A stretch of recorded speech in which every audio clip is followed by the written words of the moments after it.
Today we are blessed to present one of these insightful lectures entitled The Undivided Attention and Devotion of Bhakti Practice, Part 3 of 6, on Between Master and Disciples, given in Chinese and English on October 13, 2019, in New Land Ashram, Taiwan, also known as Formosa.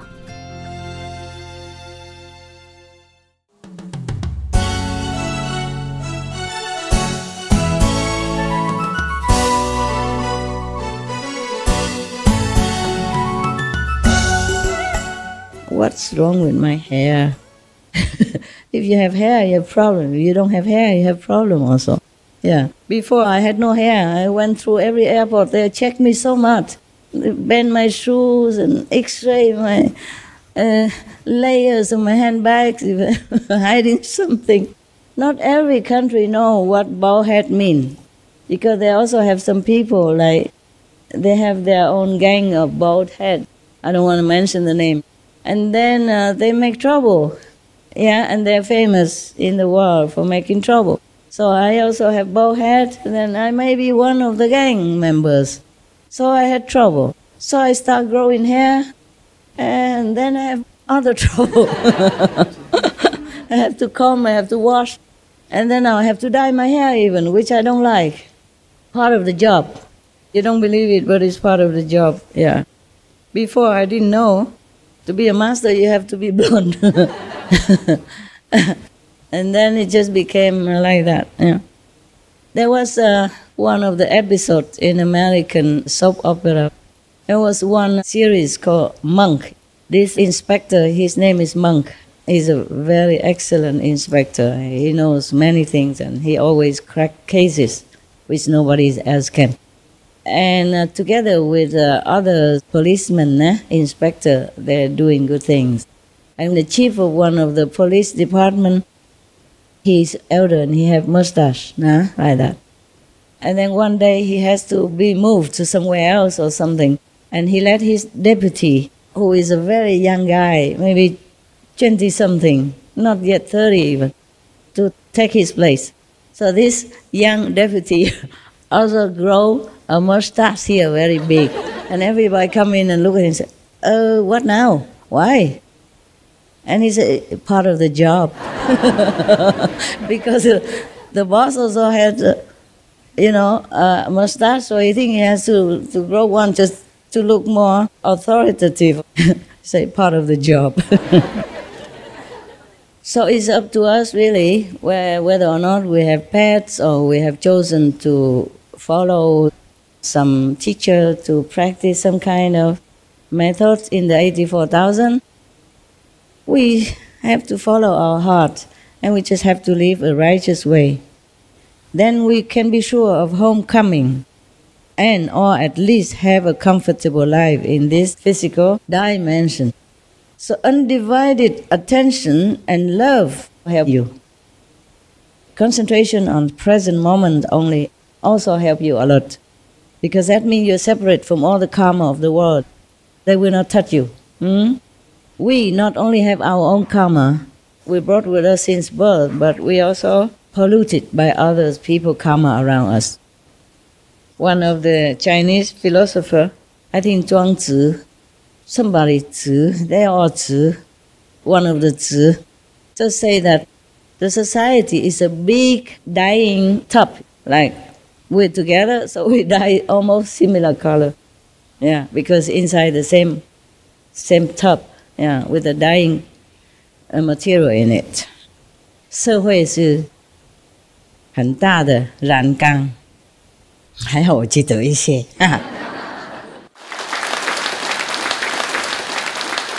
让你们认为我有一点学问哈。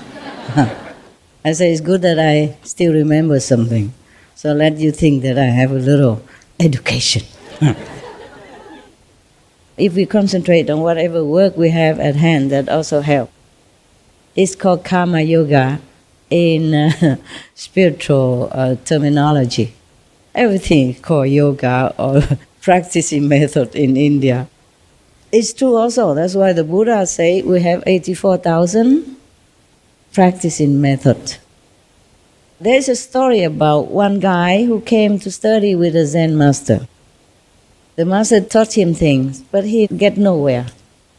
Maybe he didn't practice well. Maybe he went to sleep as soon as he sit on cushion. Or maybe he just sit there thinking of something else. So he never got anywhere. So he came and asked the master, please help me. Is there anything else you did not teach me? He said, I taught you everything. It's up to you to make use of them or not. He said, but I got nowhere. I cannot do anything. I cannot even concentrate. So the master said, okay, there's another one. Another way. He said, okay, tell me. So the master said, go out, find a job. Earn a living. Yeah, because actually when you're working, you have to concentrate on your work. Otherwise you cannot do your job well, no? Or you get fired because of survival. To earn a living, you have to concentrate on your work. You have to. Work is given to you. You just have to do it. There's no choice. So you concentrate on your work, on the present task at hand. That is also another kind of undivided attention. And that is called karma yoga in India. But actually, karma yoga has a more profound way of realizing it. Like you have to work in any way, or work voluntarily especially, and dedicate that to God to erase your karma. That's why they call karma yoga. Not Kama Sutra, it's different, okay? The men don't think nonsense. The woman don't know, right? I had to know many things, sorry. Okay? I'm forced to know. Sometimes they brought book to me. They say, Master, good one. Good one, okay, good, I trust it. And I look, all kind of photos, which I never saw before. Inside, an explanation, that's Kama Yoga. It's different from Kama Yoga. Kama Sutra is different than Kama Yoga, okay? I don't need to read that, please, okay, no need. Being a teacher sometimes is a nuisance. Many things people ask you, you have to know, so that you can tell them that's good, that's no good. Stay away from it, for example. I don't have to know so many things, thank God, because you practice Kuan method and you enlighten all by yourself. You don't need to ask me so many things. Sometimes you do, just nonsense about your cat, your dog, your whatever. But it's nothing big. So that's how karma yoga works. And after 7 years, this guy came back to his master. And he said he still did not get anything yet. So the master said, then I cannot help you. That was the last door that the master can show him. He still did not do well. And some people don't concentrate on their work. They just work to pass time, looking at the clock, waiting to go home. But don't really devote their attention to the work. Whatever work you do, you have to do it like the last job in your life. The last time that you can ever do something to contribute to the world. All that attention. You work with respect, with devotion, with gladness that you could have a job, that you are not a useless person, that you can contribute to the world that you own so much since you are born. That kind of attitude we must have. We should be very happy to be assigned any job at all and do the best of our capacity. Even if you sweep the floor, you be a janitor for the toilet, or you be the president of a country. All is just job. And I'm not sure which job is better, the presidential job or the janitor job. I think the janitor job is better for you. You can sweep the floor, mop the tiles, and recite the 5 names at the same time. Dedicate your life and your work to God.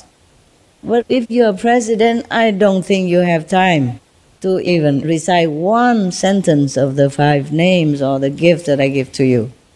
All kind of things will come to you day and night. And even when you sleep, your problem is going to sleep with you, if you can sleep. I'm not a president, but I know. Last night, for example, I could not sleep because of other people's problem. It just come to me and ask. So imagine how a president have to deal with so many things, internationally, nationally, yeah, and with the staff, with so many egos that hanging around him. The president or the king has no doubt many people who help him, voluntarily also. But he also has to deal with these egos. They are not helping unconditionally, like a dog or a cat. They wanted something, attention, or at least some reward, a smile from you, a praise from you, or a certificate of volunteer of the year, intern of the century, whatever. They also want to be noticed, to have attention from the top, from the leader of the nation, proud to work beside him. And they have their mood, they have their ego, they have their competition and all this energy. And all their complaint, quietly or loudly, will also go into your head when you sleep. As we absorb everything around us with our body, we absorb also other people's energy, thinking, bad or good. That is a problem when we live in the society. That's why many masters, they just leave the world, they're fed up, really. They think the world has no remedy. There's no remedy to help this so desperate world, so troublesome, so complicated. That's why many masters, they stay somewhere else, go into the very deep of the Himalaya, like Gumuk, for example, the source of the Ganges River, where nobody normally would go. There's snow all year round, even in summer. And they eat very simple, or not eat maybe, eat snow. Maybe they just brought with them some rice and some dal, like bean, yeah, lentil stuff, and just to last for some months. And if somebody come up, then maybe some labor or something brought them some other lentils, and another bag of rice will last for another few months, for example, like that. But they have to wait until summer. At least summer we can see the road, and in winter there's no way. Everything blocked like a big mountain everywhere. And in summer, the army who stationed in the Himalaya, just the border, they have to keep the border. In summer, they will came with the bulldozer, big cat, to room away the snow and make it like a small road in between the two big, tall wall of ice. And then the pilgrims can begin to go up to worship mountains and rivers and some shrine of the past masters and pray for whatever they pray for.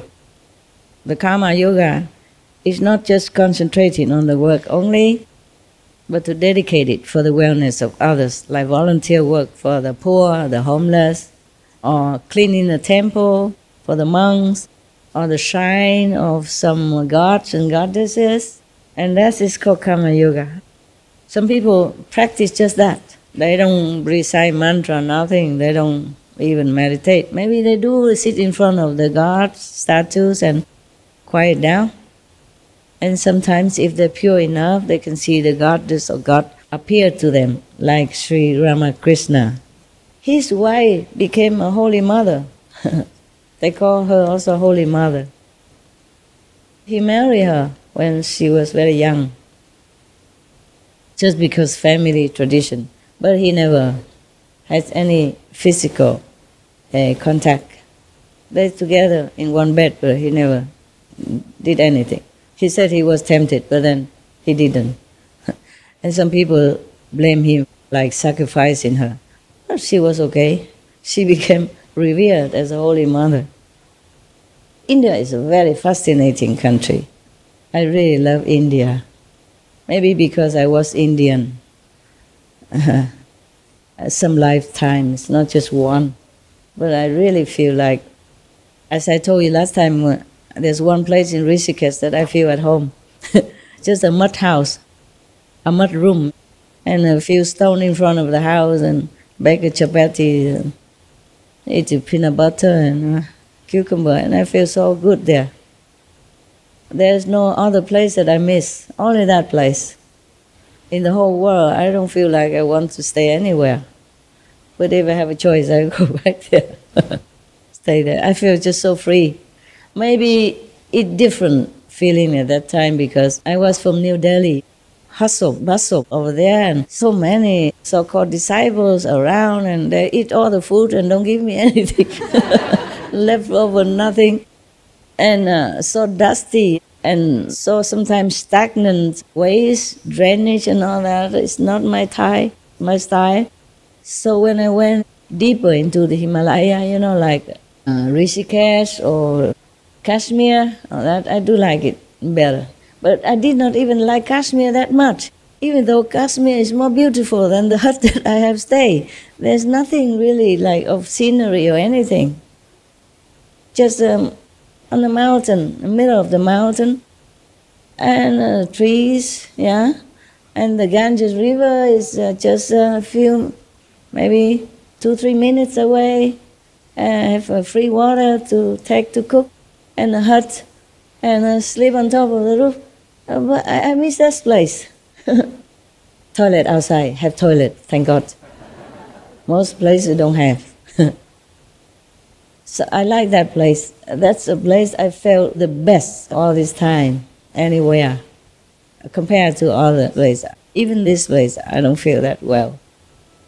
Actually, here it's only work, so naturally I don't think any teacher would feel well in his classroom. 24/7, he would like to go home, huh? Even the classroom, his school may look better than his little flat, but he probably like to go back to his shabby hut or flat rather than the fancy and clean and well-built school.